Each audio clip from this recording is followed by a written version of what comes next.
Exercice 96 continue avec l'exercice de probabilité du concours CCINP. Alors celui-là, de quoi il parle?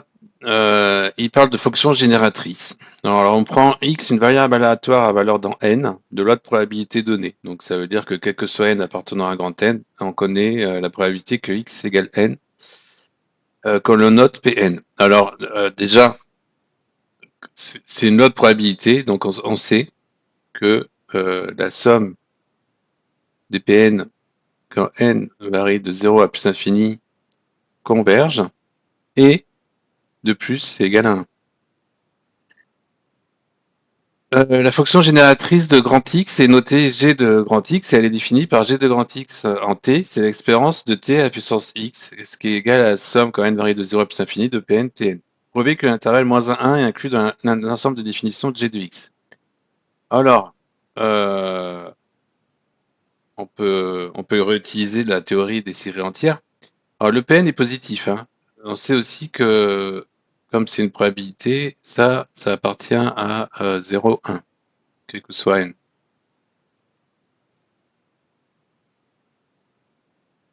Mais comme on va être sur du t négatif, ça, on n'est pas non plus sur, on n'est pas non plus sur des séries à terme positif sur cet intervalle-là, mais par contre, on va revoir, on va se rappeler notre cours sur les séries entières. Et là, on est typiquement sur une série entière. Une fonction qui a été associée à la somme de, quand elle varie de 0 à plus infini de Pn. Alors du coup, qu'est-ce qu'on a? On a que la somme des Pn converge.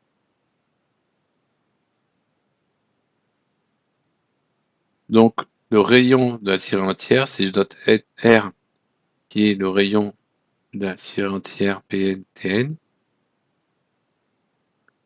eh ben, il est supérieur ou égal à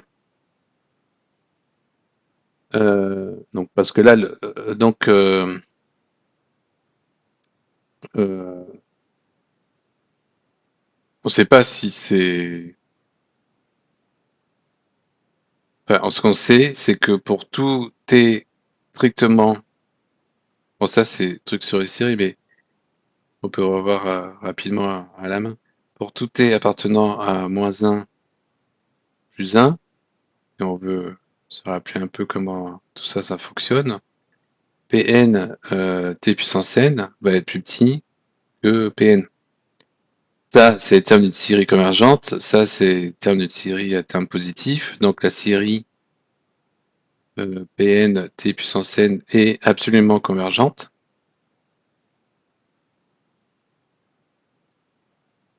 Sur cet intervalle-là, donc converge.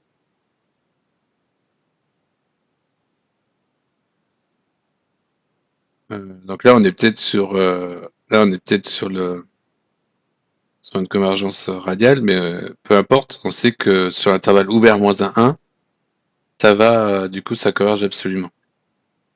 Donc ça converge. Donc, bon, c'est du cours, hein, mais du coup, -1, intervalle -1 plus 1, c'est inclus dans le domaine de définition de la fonction g de x. Ça, c'est un D.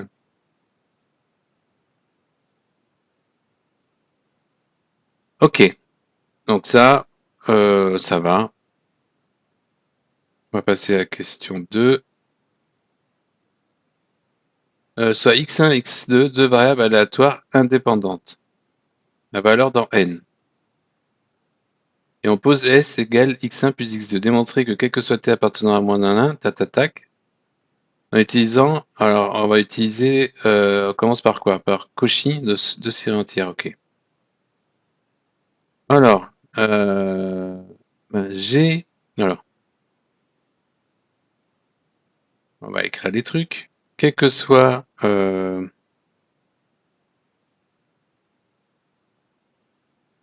oui, prenons, faut le démontrer pour tout un, ok. Alors, quel que soit t appartenant à -1, 1. Avec le résultat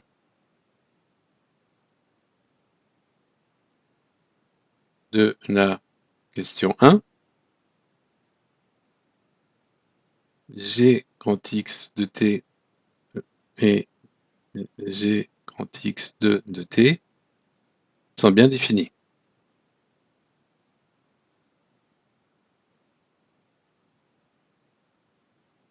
OK. Et du coup, comme on est... alors, on sait aussi que le produit...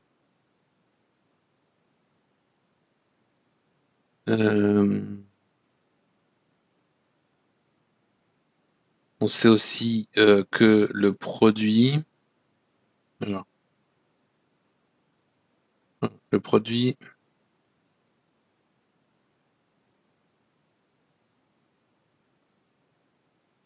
Le produit de Cauchy de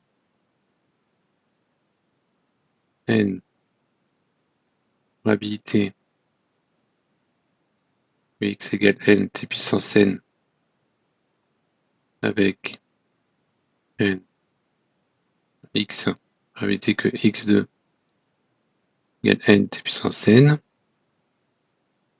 et la somme que n varie de 0 jusqu'à plus infini de la somme k varie de 0 jusqu'à n de la probabilité de x1 égale k multiplié par la probabilité que x2 égale n moins k. Donc ça, c'est des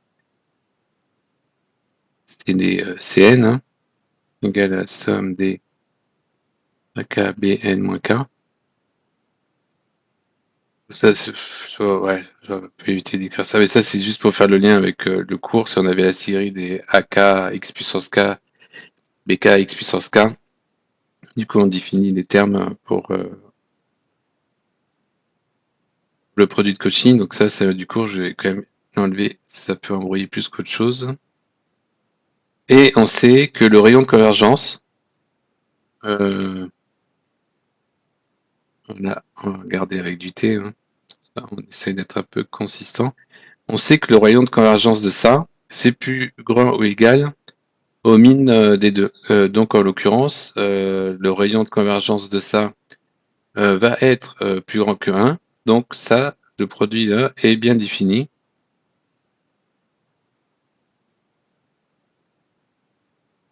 pour tout t de l'intervalle moins 1, 1.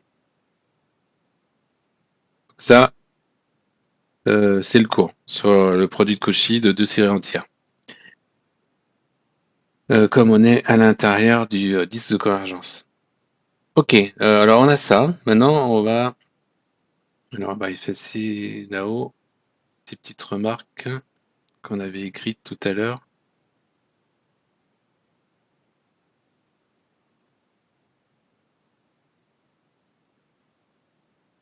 Ok.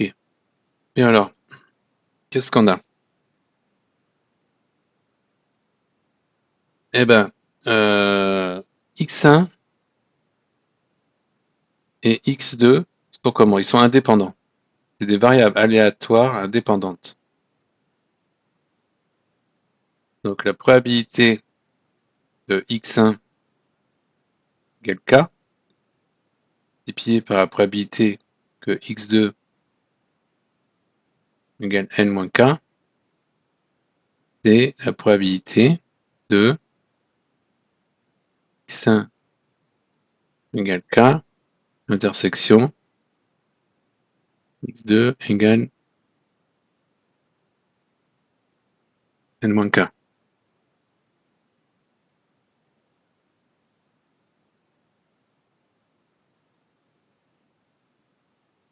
Ok. Euh,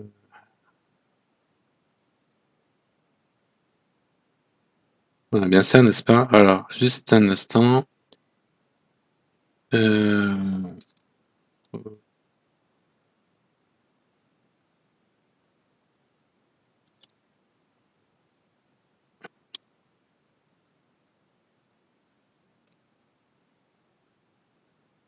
hmm,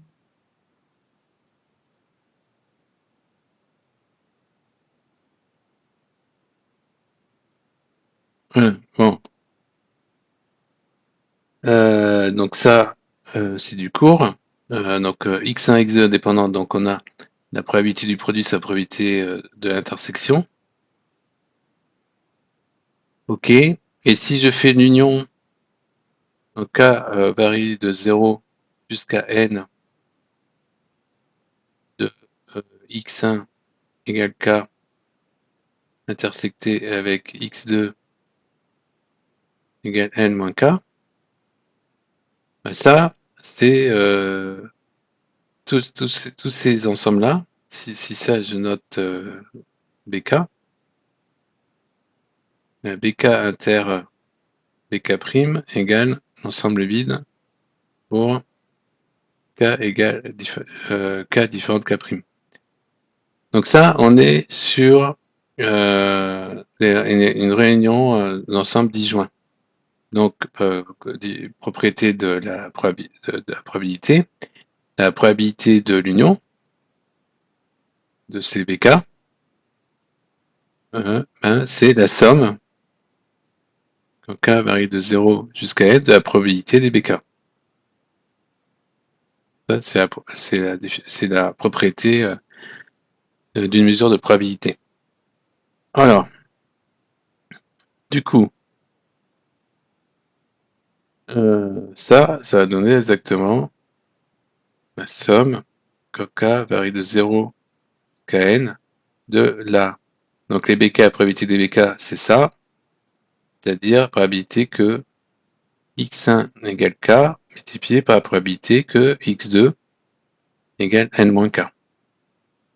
Mais l'union l'union des bk, c'est quoi? C'est en fait exactement x1 plus 2 égale n.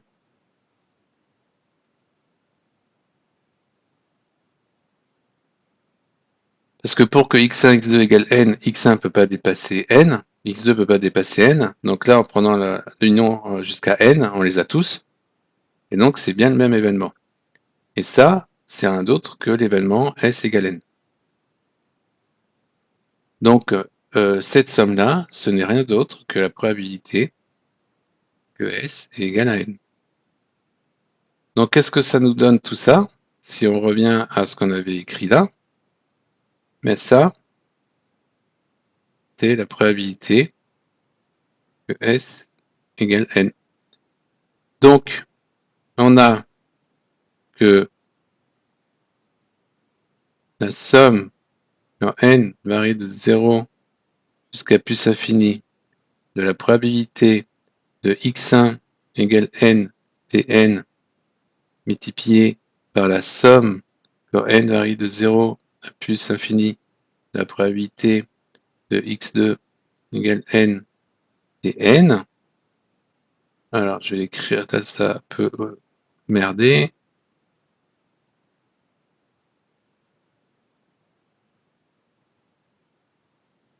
Ça, qui est rien d'autre que g x1 de t fois g x2 de t. Alors, on est sur quel que soit t appartenant à moins 1.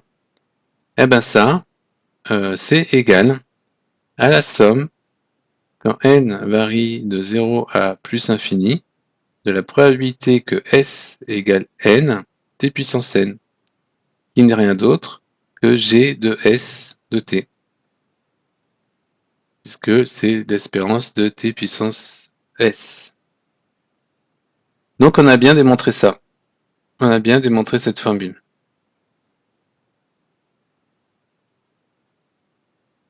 OK? Alors maintenant, on va utiliser uniquement la définition de la fonction génératrice.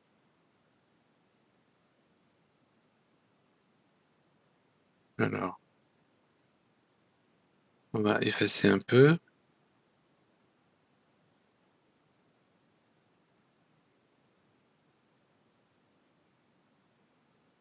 Voilà.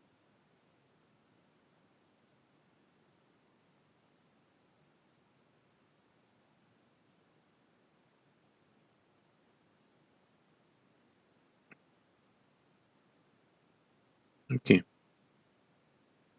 Et donc maintenant, on va faire le petit b en utilisant uniquement la définition des fonctions génératrices. Puis on va revenir sur du noir. Alors, qu'est-ce qu'on a? Donc on a toujours que x1 et x2 sont des variables aléatoires indépendantes.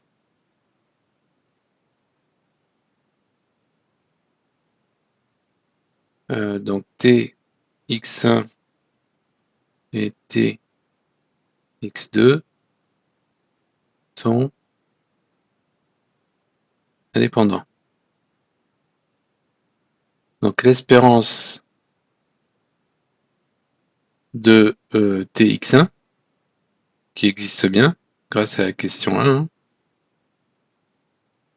Ça existe bien pour tout t appartenant à moins 1, 1. Et bien ça, multiplié par l'espérance de t x2, qui existe bien aussi grâce à la question 1, c'est égal au produit des espérances.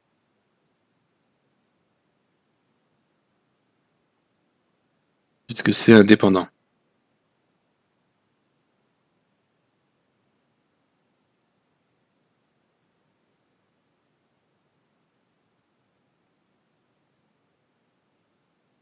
Et de fait, TS admet une espérance, et l'espérance de TS, c'est égal au produit des espérances de TX1, TX2. Donc, GS de T égale GX1 de T, GX2 de T, quel que soit T appartenant à moins 1, 1. Et voilà pour cette partie-là. Alors, on admettra pour la suite que ce résultat est généralisable à n variables aléatoires. Maintenant, la question 3, donc on va certainement appliquer ce qu'on vient de faire. On a un sac qui contient 4 boules. On a une boule numérotée 0. On a deux boules numérotées 1. Et on a une boule numérotée 2. Tout ça, il est moche mon sac. Tout ça dans un sac. Ok. Et on effectue n tirages. Donc n en entier non nul. Et on effectue n tirages avec remise. Et on note Sn la somme des numéros tirés. Alors on va dire xi, c'est une variable aléatoire quand on tire le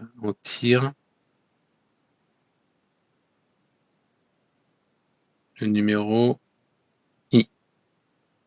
Et i, ça peut être égal à 0, 1 ou 2. Ok.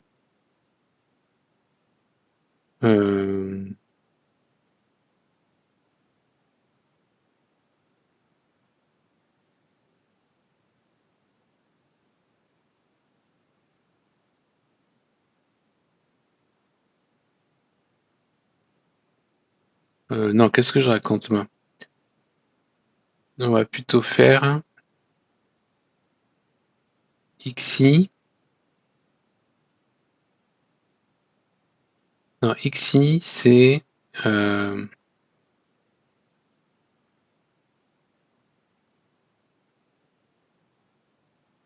ok. Alors,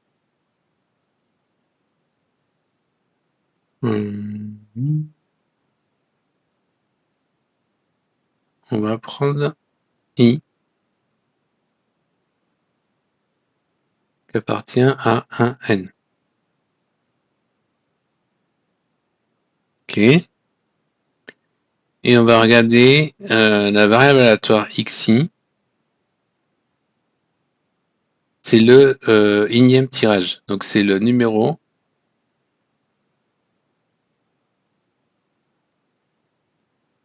tiré au IM tirage. Donc les xi de oméga, c'est 0, 1, 2. Ok. Et tout ça, c'est tirage successif avec remise. Donc ils sont indépendants. Les xi sont indépendants. Et qu'est-ce qu'on va avoir? On va quand même regarder un peu la loi du xi. P de xi égale 0, ça c'est 1 sur 4. P de xi égale 1, c'est 1 sur 2. Et P de xi égale 2, c'est 1 sur 4. Ok. Donc on va utiliser les nous, alors, ce qui nous intéresse, c'est S est égal à la somme xi quand i varie de 1 jusqu'à n. Donc on a que avec ce qu'on a mis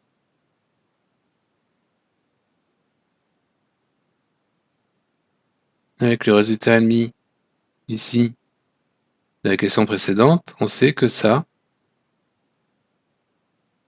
c'est le produit quand i varie de 1 jusqu'à n des g de xi de t. Ok. Alors, on va regarder c'est quoi g de xi de t.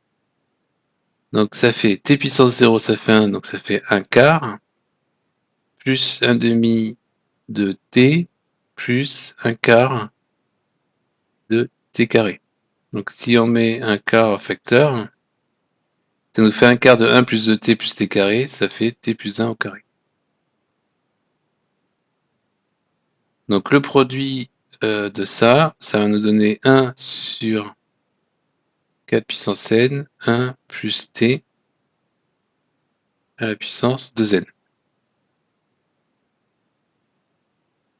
Ok. Alors,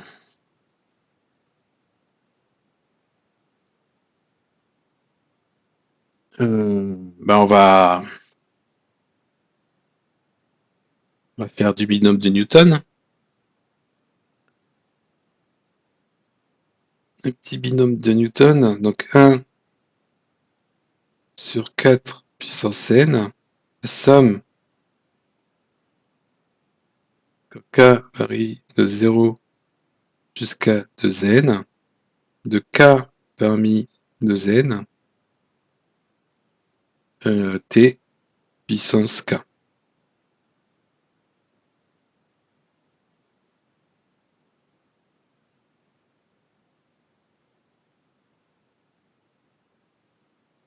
Ok. Donc, par convention, quand k est plus grand que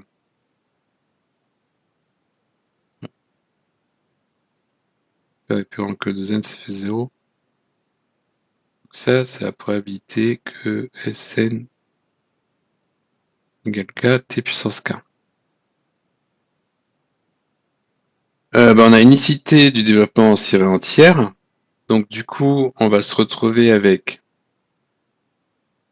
Sn de oméga ça de 0 jusqu'à 2n. Bon, ça, on le savait déjà. Enfin, on aurait pu le dire avant. Et quel que soit k appartenant à 0, 2n, la probabilité que Sn égale k S est égal à 1 sur 4 puissance n, k parmi 2n. Alors, ça, on va se ramener à des choses qu'on connaît, hein. On a un k parmi 2n. Ça nous fait penser à une binomiale. Si on a une puissance de k, il faut une puissance de 2n moins k. Bon, ben là, on a quand même 1 sur 2 puissance 2n. Donc ça nous fait un 1 demi puissance k, 1 demi puissance 2n moins k. Donc du coup, on en déduit que Sn suit une loi binomiale de paramètres de n et 1 demi. Et voilà pour cet exercice.